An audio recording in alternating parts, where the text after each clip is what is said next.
नमस्कार दोस्तों। Toppers front education में एक बार फिर से आप सभी का बहुत बहुत स्वागत है। दिसंबर 2022 के लिए हम नई क्लासेस जो है जुलाई 1 तारीख से शुरू करने वाले हैं। इसके लिए मैंने पूरा शेड्यूल डाला था पिछले क्लास में कि इसके अंदर हम क्लासेस करेंगे, स्टडी मटेरियल रहेगा, आपके शॉर्ट नोट्स रहेंगे, पीडीएफ क्वेश्चंस रहेंगे, ऑनलाइन मॉक टेस्ट रहेंगे, डिस्क्रिप्टिव और वन लाइनर्स और माइंड मैप के रूप में नोट्स रहेंगे। 11th-12th क्लास से हम शुरू करेंगे आपका स्टडी मटेरियल वॉटेवर, सब कुछ हमने डिस्कस किया था लास्ट क्लास में। एक प्रश्न आता है बच्चों का मेरे पास कि सर वो तो ठीक है, हमने नेट निकाल लिया, हमने जेआरएफ कर लिया, बट अब क्या? ये एक बड़ा यक्ष प्रश्न रहता है। सर मैं मान लीजिए मैं किसी स्टेट पीसीएस की तैयारी कर रहा हूँ या मैं किसी सरकारी जॉब की तैयारी कर रहा हूँ, तो इसमें अगर मैं नेट को उससे कंपेयर करके देख रहा हूँ तो नेट कहाँ पर उसमें टकरा रहा है, नेट की वैल्यू क्या है? क्योंकि जब भी आप किसी एग्जाम की प्रिपरेशन करते हैं, तैयारी करते हैं, तो मन के अंदर एक प्रश्न हमेशा आता है कि इसको मैं पास तो कर लूंगा या फिर मैं इसकी प्रिपरेशन तो कर लूंगा, बट फ्यूचर क्या है इसका, है इसका कैरियर क्या है? नेट एग्जाम के लिए भी हमें यही लगता है कि साहब मैं कर लूंगा, इसके बाद इसमें क्या है, इसमें मैं करूं क्यों, इसको आखिर मैं पास क्यों करूं? नेट अगर मैं पास करता हूं या फिर असिस्टेंट प्रोफेसर में अगर पास करता हूं तो फ्यूचर क्या है? अगर मैं रिसर्च फेलोशिप प्राप्त कर लेता हूं तो उसका फ्यूचर फिर क्या है? ये अक्ष प्रश्न हमारे दिमाग में, मनोमस्तिष्क में हमेशा चलता रहता है कि फ्यूचर क्या है। ये डाउट रहता है, ये कंफ्यूजन रहती है हमारे दिमाग में कि क्या, अब क्या, अब क्या, अब क्या, अब क्या, अब क्या, इससे क्या होगा, इससे क्या होगा। कोशिश करते हैं हम एक बार डिटेल्ड जानने की कि नेट एग्जाम पास करने के बाद भी आपके सामने बहुत सारे रास्ते जो हैं खुले हुए रहते हैं। नेट एग्जाम अपने आप में इंडिया का अगर आप देखें तो यूपीएससी के बाद इसको सबसे टफेस्ट भी माना जाता है और सबसे इंपॉर्टेंट भी माना जाता है। अगर यूपीएससी एडमिनिस्ट्रेशन के लिए सबसे बड़ा एग्जाम है तो एनटीए नेट आपके रिसर्च फील्ड के लिए सबसे बड़ा एग्जाम माना जाता है। मैं यूपीएससी के इक्वल तो नहीं कहूंगा क्योंकि ये इसकी इसकी अपनी एक इज्जत है, एनटीए नेट की अपनी एक रेपो है, तो आप कंपेयर कभी नहीं कर सकते। वो एडमिनिस्ट्रेटिव फील्ड का, प्रशासनिक क्षेत्र का सबसे बड़ा एग्जाम है, तो ये रिसर्च फील्ड का सबसे बड़ा एग्जाम है, तो दोनों में तुलना नहीं की जा सकती। लेकिन हम एक कह सकते हैं कि ये दोनों लगभग बराबर हैं, कम ज्यादा नहीं है। वहां पर आपको प्रशासन चलाना है, यहाँ पर आपको रिसर्च के अंदर काम करना है। तो अब एनटीए नेट जो है उसको पहली बात तो आप हल्के में ना आके कि यार एक एग्जाम ही तो है, पास ही तो करना है, बात करो, ऐसा नहीं है। रिसर्च के लिए, आपके एजुकेशन के लिए, स्पेशली आपकी हायर एजुकेशन के लिए एनटीए नेट एग्जाम बहुत जरूरी है। मेरे पास एक विद्यार्थी का कॉल आता है कि सर मैं नेट का एग्जाम दे रहा हूं, तो ये मेरा स्कूल एजुकेशन में कैसे फायदा करेगा? क्या मैं second grade, third grade, 8th तक की जो एजुकेशन होती है, वो 10th तक की जो एजुकेशन होती है, उसमें क्या टीचर बन सकता हूँ नेट पास करके? तो ये इसको मैं कहूंगा कि ये कहीं ना कहीं ज्ञान का अभाव वाली बात है। नेट का जो एग्जाम है वो हायर स्टडीज के लिए है, कॉलेज एजुकेशन में इसकी वरीयता है, कॉलेज एजुकेशन के अंदर इसको देखा जाता है, ना कि स्कूल में। तो इस बात को हमेशा ध्यान रखें, अगर वो कंफ्यूजन हो तो उसे दूर कर दीजिए। नेट का एग्जाम स्कूल के लिए नहीं बल्कि कॉलेज के लिए कंडक्ट करवाया जाता है। ये नेशनल एलिजिबिलिटी टेस्ट है, ये आपकी पात्रता की परीक्षा है। क्या आप अब एजुकेशन असिस्टेंट प्रोफेसर या रिसर्च में जाने के लायक या पात्र हैं या नहीं है, दैट्स इट, और कुछ नहीं है। यहाँ स्कूल एजुकेशन से कोई मतलब नहीं है। स्कूल एजुकेशन करना है आपको तो फिर आपको bachelor of education degree B Ed जो आपकी होती है वो आपको पास करनी होती है, दैट्स इट, उसके अलावा कुछ भी नहीं है। अगर आप B Ed plus simple graduation है तो आप थर्ड और सेकंड ग्रेड में एग्जाम दे सकते हैं। अगर आप B Ed plus PG degree आपके पास है, पोस्ट ग्रेजुएशन डिग्री आपके पास है, तो फिर आप फर्स्ट ग्रेड की जॉब कर सकते हैं, 11th-12th क्लास के बच्चों को पढ़ा सकते हैं। सिंपल, इसमें कोई रॉकेट साइंस वाली बात नहीं है।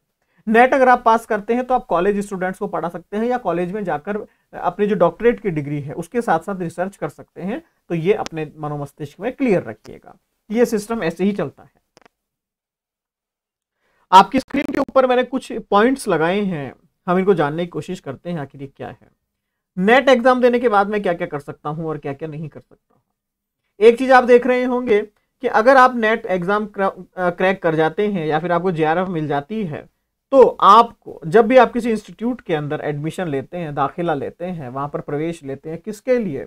रिसर्च में जाने के लिए। और आपके पास जेआरएफ की डिग्री अगर है, आपके जेआरएफ की डिग्री आपने लिया, आप एक यूनिवर्सिटी में पहुंचे, वहां पर आपने एनरोलमेंट किया खुद का कि साहब मैं आपके यहां से रिसर्च करना चाहूंगा, पीएचडी करना चाहूंगा,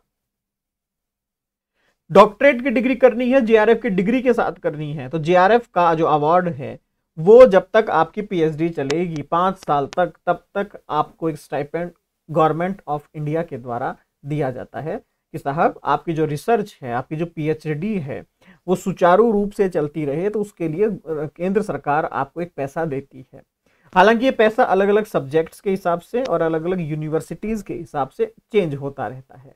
कुछ स्थानों पर ये ज्यादा है, कुछ स्थानों पर ये कम है, बट फिर भी राउंड फिगर माना जाता है कि 20,000 से ही शुरू होता है प्रति महीना। 20,000 प्रति महीना से शुरू होता है, और अगर साइंस के सब्जेक्ट्स आप जोड़ लेते हैं तकरीबन 35,000 तक ये चला जाता है पर महीना। 35-40 तक ये चला जाता है। तो हर महीने का, अब आप इमेजिन कीजिएगा, हर महीने का पढ़ाई के लिए पैसा आपको सरकार के द्वारा दिया जा रहा है। तो अगले 5 साल तक आप एक इनडायरेक्टली केंद्र सरकार के कर्मचारी हो गए हैं। इनडायरेक्टली आप कर्मचारी हैं, क्योंकि हर महीने आपको पैसा मिलता है। हाँ, वो एक अलग बात है, कुछ जगह पर पैसे में समस्या आ जाती है, पैसा लेट हो जाता है, वॉट, वो आप छोड़ दीजिए, बट पैसा आपको मिलता है। तो इससे बड़ा अवार्ड कोई नहीं हो सकता कि पढ़ने के लिए सरकार पैसा दे रही है। ये सुविधा और इंडिया में इनफैक्ट यूपीएससी या फिर एक बड़े एग्जाम के स्टूडेंट्स को भी ये वरीयता नहीं दी जाती है। आपको रिसर्च के लिए प्रोत्साहित किया जा रहा है, प्रेरित किया जा रहा है, मोटिवेट किया जा रहा है कि ये विद्यार्थी केवल अपना रिसर्च में ध्यान दे, अपना केवल उन चीजों में ध्यान दे जिससे उनका फ्यूचर और देश का फ्यूचर आगे उज्जवल हो सके। सोचिएगा इसके पीछे थिंकिंग क्या हो सकती है आपकी।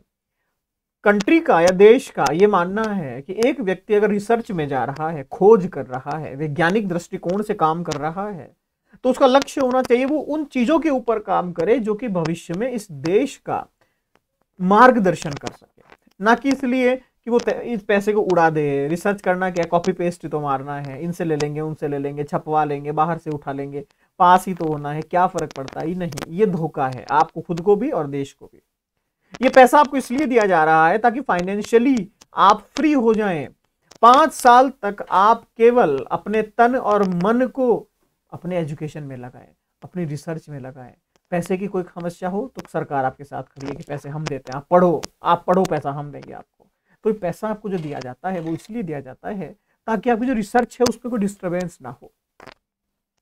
ठीक है, तो पहली सुविधा, अगर आप नेट जेआरएफ कर लेते हैं, स्पेशली जेआरएफ कर लेते हैं, तो जेआरएफ के बाद आपको पीएचडी में एडमिशन चाहिए होता है। अच्छा, कुछ बच्चे ये पूछते हैं सर नेट का फायदा क्या है, मैं नेट करूं क्यों? आपने पीजी कर लिया, पोस्ट ग्रेजुएशन डिग्री आपके पास हो गया। अब पोस्ट ग्रेजुएशन के बाद आपको करना है पीएचडी, अगर आप जाना चाहते हैं रिसर्च फील्ड में या टीचिंग फील्ड के अंदर, तो आप हायर एजुकेशन की तरफ बढ़ते हैं। हायर एजुकेशन की तरफ जब मैं बढ़ता हूं तो उसके लिए मुझे किसी यूनिवर्सिटी के अंदर एडमिशन लेना होगा पीएचडी के लिए, जहां पर मैं अपनी आगे की पढ़ाइयों को कंटिन्यू कर सकूं। तो इंडिया के अंदर बहुत सारी यूनिवर्सिटीज ऐसी है जो नेट का स्कोर मांगती है कि अगर आपका नेट का स्कोर है तो आपको हम पहली प्रायोरिटी देंगे, पहली प्राथमिकता आपको दी जाएगी अगर आपका नेट का स्कोर है तो। अगर आपका स्कोर नहीं है तो एक अलग बात है, लेकिन अगर है तो पहली प्राथमिकता आपको दी जाएगी। तो अगर आपका नेट क्लियर है तो आप चुनिंदा बच्चों में से आ जाते हैं, लिमिटेड स्टूडेंट्स। अगर आपका जेआरएफ क्लियर है तो आपके लिए रास्ते खुले हैं। आपको डायरेक्ट एंट्री जैसा सिस्टम होता है कि आप डायरेक्ट इंटरव्यू दीजिए और हम चेक करेंगे आपकी योग्यता कितनी है। हर इंस्टीट्यूट चाहता है, हर एक यूनिवर्सिटी चाहती है कि उसके यहाँ पर जेआरएफ से सम्मानित स्टूडेंट्स आएँ और यहाँ रिसर्च करें। तो इसके लिए उन्होंने उनको लालच देने के लिए, बेसिकली उनको ललचाने के लिए ये स्कीम चलाई कि जेआरएफ के स्टूडेंट्स, मैं ये नहीं कह रहा सभी में ऐसा रहता है, कि स्टूडेंट्स हमारे यहाँ पर आए और यहाँ पर आकर रिसर्च करें, ताकि हम बता सके कि हमारे यहाँ पर इतने विद्यार्थी जेआरएफ वाले थे जिन्होंने रिसर्च करी। तो ये इंस्टीट्यूट के लिए एक सम्मान की बात होती है और कुछ नहीं है। तो एक बात तो ये हो गई। आगे देखते हैं नेट जेआरएफ की जॉब पोजीशन और प्रमोशंस किस किस तरीके से होते हैं इसके, एक बार ये देख लीजिएगा। बहुत जगहों पर आपको ये नहीं दिखता है देखने को। आप जेआरएफ में आते हैं, जूनियर रिसर्च फेलोशिप में आपका एडमिशन दिया जाता है पीएचडी के अंदर। कहा जाता है लगभग 3 साल के आसपास इसका टेन्योर रहा जाता है जब आप जूनियर रिसर्च फेलोशिप करते हैं। लेकिन 3 साल के बाद आप इसको अपग्रेड करवा सकते हैं, अपना प्रमोशन करवा सकते हैं सीनियर रिसर्च फेलोशिप, जिसको आप एसआरएफ कहते हैं। तो जेआरएफ के बाद आपका प्रमोशन होता है एसआरएफ के अंदर। अगर आप प्रोजेक्ट फेलोशिप के अंदर जा रहे हैं, प्रोजेक्ट फेलो बन रहे हैं, तो एक टाइम के बाद प्रोजेक्ट फेलो यहां पर प्रमोट हो जाता है और बन जाता है सीनियर प्रोजेक्ट फेलो। अगर आप प्रोजेक्ट असिस्टेंट के रूप में जा रहे हैं या एसोसिएट के रूप में जा रहे हैं तो ये बन जाएगा एसपीए, सीनियर प्रोजेक्ट असिस्टेंट। अगर आप ऑथर के रूप में जा रहे हैं तो आप सीनियर ऑथर बन जाएंगे। अगर आप प्रोजेक्ट मैनेजर के रूप में जा रहे हैं तो आप प्रोजेक्ट हेड बन जाएंगे आफ्टर स्पेसिफिक टाइम पीरियड। एक स्पेसिफिक टाइम आपको वहां बिताना होगा, उसके बाद आपका प्रमोशन हो जाता है। तो ये पूरा एक प्राइवेट मैकेनिज्म है, एक पूरा सिस्टम है। ऐसा नहीं है कि हमें हमेशा जेआरएफ ही रहना है, हम हमेशा यही काम करते रहेंगे, नहीं। एक स्पेसिफिक टाइम के बाद आपका वहां प्रमोशन कर दिया जाता है, आपकी पदोन्नति कर दी जाती है, आपकी क्रमोन्नति कर दी जाती है। क्यों? क्योंकि उस वक्त आपको वो अनुभव हो चुका है। और दूसरी बात, अब हमें उस जगह पर किसी फ्रेशर को लाना है, आप एक्सपीरियंस वाले हैं, आप आगे चलिए। तो ये आपका प्रमोशन का एक टेबल है। अगर मैं इसके अलावा बताऊं आपको, असिस्टेंट प्रोफेसर की जो जॉब होती है, ये तो रिसर्च वाली बात हो गई, रिसर्च जो आज जेआरएफ निकल गया आपका। आपने असिस्टेंट प्रोफेसर में अपना डाला, असिस्टेंट प्रोफेसर आपका हो गया, असिस्टेंट प्रोफेसर में आपका सिलेक्शन हो गया, कॉलेज में अब आप असिस्टेंट प्रोफेसर हैं। तो वहां पर क्या क्या रहता है? सबसे पहला पद आपको दिया जाता है जूनियर असिस्टेंट प्रोफेसर का, जिसका प्रमोशन होता है असिस्टेंट प्रोफेसर के अंदर। असिस्टेंट प्रोफेसर का प्रमोशन होता है सीनियर असिस्टेंट प्रोफेसर में। सीनियर असिस्टेंट प्रोफेसर का प्रमोशन होता है असिस्टेंट प्रोफेसर के अंदर। और जो असिस्टेंट प्रोफेसर है वो जाता है एसोसिएट प्रोफेसर, और एसोसिएट प्रोफेसर बनता है प्रोफेसर, और प्रोफेसर बनता है जनरल हेड या फिर मैनेजर। छोटा मोटा क्रम नहीं है। अगर आपकी जॉब, मान लीजिए मैंने कहा कि आप डायरेक्ट एसोसिएट प्रोफेसर लगे हैं, तो आप उसके बाद प्रोफेसर बन जाएंगे। अगर आप प्रोफेसर लगे हैं डायरेक्ट, तो आप जनरल हेड बन जाएंगे। हालांकि डायरेक्ट प्रोफेसर बनना पॉसिबल बहुत कम है। आप सीनियर असिस्टेंट प्रोफेसर बने डायरेक्ट, तो आप असिस्टेंट प्रोफेसर बन जाएंगे। ठीक है, ये इसके बाद ये वाली बात है। ठीक है, ये तो हो गया आपका जूनियर रिसर्च फेलोशिप और आपका नेट वाला कि साहब मैंने असिस्टेंट प्रोफेसर का जॉब कर लिया, अब मैं और क्या क्या कर सकता हूँ। एक जिज्ञासा रहती है, सर ये तो टीचिंग फील्ड है, मान लीजिए मैंने नेट किया, मैंने जेआरएफ किया, तो मेरी जॉब लग जाएगी, मैं लेक्चरर बन जाऊंगा, क्योंकि मैं असिस्टेंट प्रोफेसर बन जाऊंगा, प्रोफेसर बन जाऊंगा, मैं रिसर्च करने लग जाऊंगा, वॉटएवर। ये तो ठीक है, मुझे गवर्नमेंट फील्ड का समझ में आ गया। मे भी पॉसिबल मैं प्राइवेट कॉलेजेस में पढ़ा सकता हूँ, प्राइवेट इंस्टीट्यूट्स में पढ़ा सकता हूँ, ये भी ठीक है। इसके अलावा क्या इंडिया के अंदर जो पब्लिक सेक्टर यूनिट्स है या जो पीएसयूज है, वो एक स्कीम निकालती है कि जो जेआरएफ स्टूडेंट्स हैं या फिर जो नेट के स्कोर बोर्ड वाले स्टूडेंट्स हैं, वो उनके लिए एक स्पेसिफिक ऑफर निकालती है कि आप हमारे पास आइए और हमारी ऑर्गेनाइजेशन के अंदर आकर आप रिसर्च कीजिए किसी भी स्पेसिफिक टॉपिक पर। मे बी वो साइंस एंड टेक्नोलॉजी हो सकता है, मे बी वो आईटी हो सकता है, मे बी वो हॉस्पिटैलिटी हो सकता है, मे बी वो आपका, जिसको हम कहें कि ह्यूमन रिसोर्स हो सकता है। तो सारे सब्जेक्ट्स उसमें कवर किए जाते हैं और उन सब्जेक्ट्स के हिसाब से। अब और फॉर एग्जांपल मैं अगर मैनेजमेंट का इंस्टीट्यूट हूं तो मैं मैनेजमेंट के स्टूडेंट्स मांगूंगा, मैं आईटी का स्टूडेंट्स हूं, इंस्टीट्यूट हूं, तो मैं आईटी और ह्यूमन रिसोर्स को मांगूंगा। तो इस सब में अलग अलग चलता रहता है। बट अगर मैं ओवरऑल निकालूं, 9 बड़े इंस्टीट्यूट अगर मैं निकालूं जो नेट और जेआरएफ को कॉल करते हैं या नेट और जेआरएफ के अलग से वैकेंसी निकालते हैं, वैकेंसी इन द सेंस कि आप हमारे संगठन में आइए और संगठन में आकर रिसर्च कीजिए, तो उनके नाम आपकी स्क्रीन पर है। उन 9 इंस्टीट्यूट्स के नाम आपकी स्क्रीन पर हैं। IOCL, Indian Oil Corporation Limited, भेल, Bharat Heavy Electrical Limited, NTPC, National Thermal Power Corporation Limited, Power Grid Corporation of India, Naval Material Research Laboratory, Oil and Natural Gas Corporation, जिसको आप ओएनजीसी कहते हैं, BEL, Bharat Electronic Limited, HPCL, Hindustan Petroleum Corporation Limited, और OIL, Oil India Limited. केवल ये 9 ही नहीं है, इसके अलावा भी बहुत सारे हैं। ये आपको यूजीसी नेट का एक स्पेसिफिक स्कोर मांगते हैं। फॉर एग्जांपल मान लीजिए मैं ओएनजीसी हूं, मैंने कहा कि अगर आपके यहाँ पर नेट के अंदर आपका अगर स्कोर 60% से ज़्यादा रहा है और अगर आपका पीजी के अंदर आपका स्कोर 55% से ऊपर रहा है, तो आपके लिए एक रिसर्च की वैकेंसी हमने निकाली है ओएनजीसी के अंदर, जिसके अंदर हमने साइंस को इनवाइट किया है, ह्यूमन रिसोर्स को इनवाइट किया है और आपके आर्ट कॉमर्स वालों को इनवाइट किया है, जिसके अंदर आप आइए। हमने आपको रिसर्च के 10 अलग अलग फील्ड दे दिए हैं। ह्यूमन रिसोर्स वालों के लिए या जो आर्ट्स के स्टूडेंट्स हैं उनके लिए हमने ये दे दिया कि साहब ये जो टेक्नोलॉजी है या जो ओएनजीसी तेल सप्लाई करता है उसका आम जीवन पर क्या प्रभाव पड़ रहा है, आप इस पर रिसर्च कीजिए। साइंस वाला ये तय करेगा कि साहब इसको और उन्नत तकनीक में कैसे कन्वर्ट कर दिया जाए। कॉमर्स वाला ये तय करेगा कि इसको और सस्ता कैसे किया जा सकता है। ये रिसर्च करनी है आपको, ये 5 साल की रिसर्च का काम मैंने आपको दे दिया। अब आप मेरे संगठन में आ जाइए, आपको हम स्पेसिफिक 50,000 रुपये महीने का देंगे और आप सिर्फ रिसर्च कीजिए। इसके अंदर आपका घूमना फिरना रहना खाना सब ओएनजीसी वहन करेगी।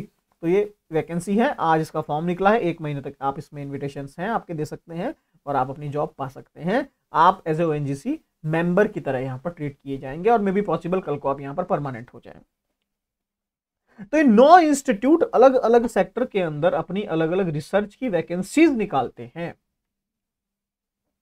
रिसर्च की वैकेंसीज, इन लोगों को भी इनकी एक रिसर्च टीम तैयार करनी पड़ती है जो कि एग्जिस्ट कर रही है या करती है।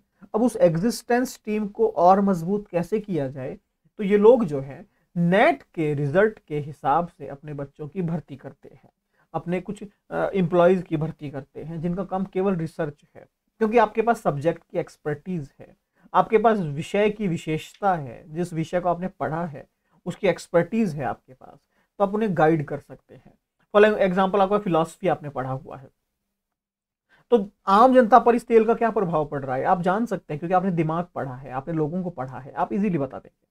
हाँ, मैं आपसे पूछूंगी फिजिक्स के हिसाब से समझाइए, तो शायद आप नहीं समझा पाएंगे क्योंकि आपके पास उसकी एक्सपर्टीज नहीं है, और फिजिक्स वाला शायद आपके हिसाब से ना समझा पाए क्योंकि उसके पास फिलॉसफी की एक्सपर्टीज नहीं है। तो ये लोग अलग अलग सब्जेक्ट्स के लोगों को बिठाकर फिर उनको कहते हैं अब आप रिसर्च कीजिए। जब आप रिसर्च कर रहे होंगे तो आपके साथ एक साइंस वाला स्टूडेंट्स भी हो सकता है बात कर रहा हो, एक कॉमर्स वाला भी बात कर रहा होगा, तो सोचिए कितने सारे आइडियाज टकराएंगे आपस में, तब एक नया आइडिया बनेगा जो इस संगठन के लिए उपयोगी होगा, काम का होगा। तो केवल आपके दिमाग के आइडियाज निकालने के लिए आपको वह इन्वाइट करते हैं और आपको पैसा देते हैं। तो इससे अच्छी अपॉर्चुनिटी इन ऑर्गेनाइजेशंस के अंदर जाने की आई थिंक और कोई नहीं हो सकती। इसके अंदर बहुत सारे आपके मैं कहूँ कि सेक्टर्स ये कवर करते हैं, जैसे कि साइंस है, मैनेजमेंट है, कॉर्पोरेट कम्युनिकेशन है, ह्यूमन रिसोर्सेज है, फाइनेंस है, सारे ऑलमोस्ट सारे कवर करते हैं। इसके अकॉर्डिंग ये आपको इनवाइट करते हैं। तो ऐसा नहीं है कि इनके अंदर कैरियर नहीं है। इनकी जो सैलरी है ऑलमोस्ट वही 30-35 हज़ार से शुरू होती है और 60,000, 70,000, 80,000, 90,000 तक पर मंथ चली जाती है। प्लस आपका एक्सपीरियंस कितना है और आपने उस फील्ड में काम कितना किया हुआ है। आपने कहा कि साहब हाँ ये फील्ड मेरी एक्सपर्टीज था और इस इंस्टीट्यूट में 6 महीने तक मैंने इस पर रिसर्च पहले की हुई है, आई एम नॉट फ्रेशर, तो उसके हिसाब से आपकी सैलरी बढ़ती जाती है। अगर आप असिस्टेंट प्रोफेसर या एसोसिएट प्रोफेसर भी जाते हैं तो भी वहाँ सैलरी कम नहीं है, 50,000 प्लस सैलरी वहाँ भी है। अगर आप JRF निकाल लेते हैं और रिसर्च कर रहे हैं तो वहाँ पर भी आपको 30,000 प्लस के आसपास स्टाइपेंड मिल रहा है। इट मीन्स अगर आप नेट में बहुत सीरियस स्टूडेंट्स हैं तो आपको कैरियर के लिए टेंशन लेने की जरूरत नहीं है। हाँ, अगर आप सीरियस नहीं है, गलती से इस फील्ड में आ गए हैं, गलती से एग्जाम निकाल दिया है और फिर भी बेरोजगार है, तो उसका जवाब भी आपको मालूम चल गया होगा मेरी बातों से कि अगर आप सीरियस नहीं है तो ये फील्ड आपको कुछ नहीं देगा। लेकिन अगर सच में आपका एक्सपर्टीज है, सब्जेक्ट की आपके पास गहनता से आपने अध्ययन किया है, तो ये सब्जेक्ट या ये एग्जाम आपको बहुत आगे तक ले जा सकता है। एक रिसर्च में मालूम हुआ कि जो आपके बड़े बड़े एग्जाम्स हैं पब्लिक, जिसको आप कहते हैं कि यूपीएससी का एग्जाम है या जो स्टेट पीसीएस का एग्जाम होता है पब्लिक सर्विस कमीशन का, उसके जो वो लोग जो सिलेक्शन ले चुके हैं, जो वहां पर कार्यरत हैं, वो अपनी जॉब को छोड़कर सबसे बेस्ट उस फील्ड को मानते हैं जिसके अंदर आप जाना चाहते हैं, एजुकेशन फील्ड, असिस्टेंट या एसोसिएट प्रोफेसर का फील्ड। एक स्टडी में मालूम पड़ा कि लगभग 20% जो टीचर्स हैं पूरे इंडिया के अंदर यूनिवर्सिटीज के अंदर, उनमें से लगभग 90% टीचर्स ऐसे हैं जो अपनी पीएसयू या यूपीएससी की जॉब छोड़कर, एडमिनिस्ट्रेशन की जॉब छोड़कर टीचिंग के फील्ड में आए हैं, क्योंकि उनके हिसाब से सबसे बेस्ट जॉब जो है वो यही है। तीसरी बात, गवर्नमेंट ऑफ इंडिया अभी एक रिसर्च कर रहा है, एक योजना बना रहा है, अभी वो मुकर्रर नहीं हुई है। उसका ये कहना है कि हो सकता है आपके पास कोई एग्जाम की क्वालिफिकेशन ना हो, आप नेट ना निकाल पाए, लेकिन सब्जेक्ट की एक्सपर्टीज आपके पास है, पीएचडी नहीं की है लेकिन सब्जेक्ट की एक्सपर्टीज आपके पास है, तो ये आपको बैकडोर एंट्री देगा सेंट्रल यूनिवर्सिटीज के अंदर, तो भी आपको दिक्कत नहीं है। इट मींस आपके लिए फ्यूचर सुनहरा है, ध्यान रखिएगा। स्पेशली फिलॉसफी के लिए तो मैं हमेशा कहता हूँ फ्यूचर बहुत सुनहरा है, ध्यान से तैयारी कीजिएगा। तो ये आपकी कुछ क्वेरीज थी जो मैंने समाधान करने की कोशिश की। 1 तारीख से नए बैच शुरू हो रहे हैं, तब मिलते हैं। बहुत बहुत धन्यवाद।